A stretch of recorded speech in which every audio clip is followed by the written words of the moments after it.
This is the blizzard of 2013.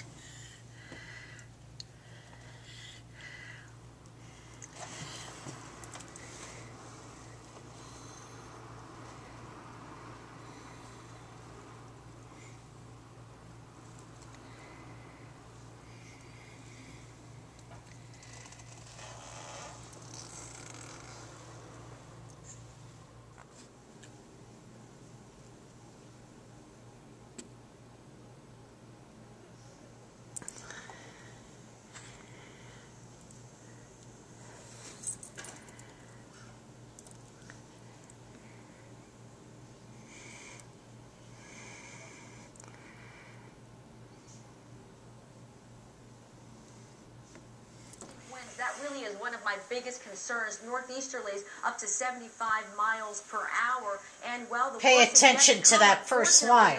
The worst is yet to come. Snowfall is getting much heavier. Current temperature in New Haven, 32 degrees. And as we take a look at those gusts, or rather sustained speeds, 29 miles per hour coming out of the northeast. You can't see a thing out there. Visibility is so poor. Capital City, 28 degrees for you. And those wind speeds are also pretty intense right now. Now I'm going to toss this over to Steve. He's got more.